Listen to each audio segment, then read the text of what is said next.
Assalamu alaikum, sunana AHMED Dalsa. Shayi. Dore Mino. Ɗaya daga cikin waƙoƙina na fi son waƙar mafarki saboda waƙa ce da ta fito daga cikin zuciyata kuma waƙa ce ta masu sauraron suka fi so cikin waƙoƙina. Wannan shine dalilin.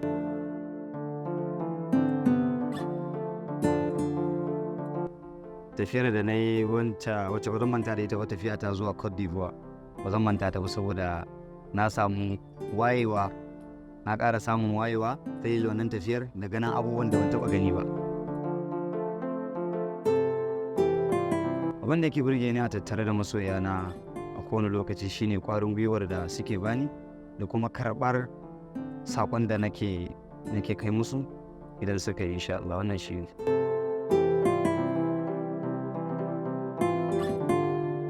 Abin da zan gaya musu yana da zai faranta musu rai shine insha Allah ina musu albishir da cewa akwai ep2 na da zan saka. Waƙoƙi ne kimanin guda 6 wanda insha Allah wannan watan da za mu shiga zan saki wannan waƙoƙin, kuma ina da tabbaci insha Allah zai nishadantar da kowa da kowa. Na gode.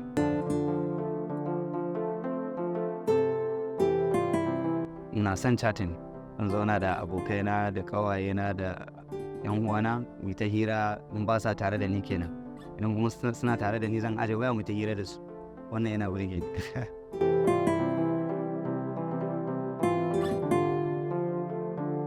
Ni tela ne, ɗaya daga cikin gwagwar da Allah ya mun, na iya ɗinkin hannu, wanda duk wanda ya sani tun a shekara 15 da suka wuce ya sani da wannan sana'ar. Wannan shi ne.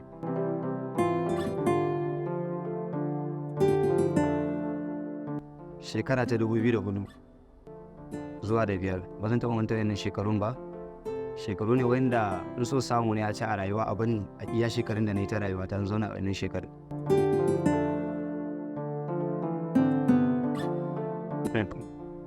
Eto, shawara ce ɗaya zuwa biyu. Na farko, duk abin da kake ya zama kana da jajircewa a kai. Idan ka jajirce sai zama akwai me ake cewa san abin a ranka. Idan kana san abin da kake, so insha Allah za ka jajirce, za ka dage a kansa, sannan kuma ka yi haƙuri. Wannan shine shawara ta.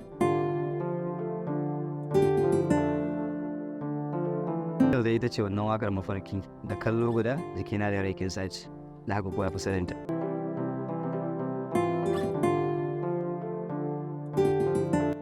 A matsayina na mawaƙi, idan akwai mawaƙin da nake so na yi collaborating da shi a waƙa bai wuce Nura Mino ba. A kuma ɓangaren fim, idan akwai jarumin da nake so na ga na yi fim tare da shi bai wuce Adamu Zango ba. Wannan shi ne.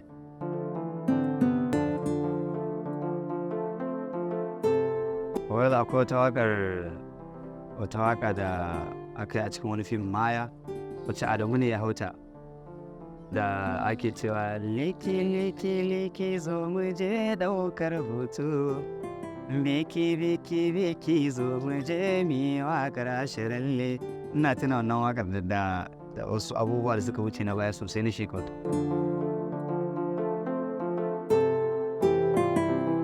A waƙoƙina, waƙar da take magana a kan rayuwa ta, waƙa ta ce mai suna Rai da Rabo, wacce nake cewa in ba ka da komai duniya ba a ma kallon kowa, maza tashi ka nemo inda rai da rabo ka jira yin shura.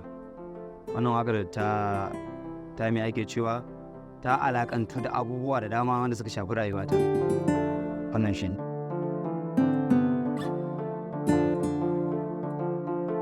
Akwai wata baro Allah zuwa na Cote d'Ivoire da na yi, yanayin da ta gani, yanayin da ta tsinci kanta a cikin farin ciki, da yanayi da ta kasance a ciki na haɗuwarmu.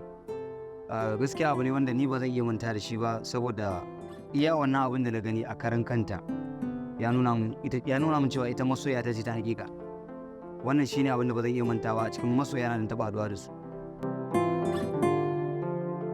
Salatu annabi Muhammad sallallahu alaihi wasallam. Ina mai farin cikin kasancewa cikin wannan shiri mai farin jini na KANNYWOOD, tambaya da amsa. Na gode.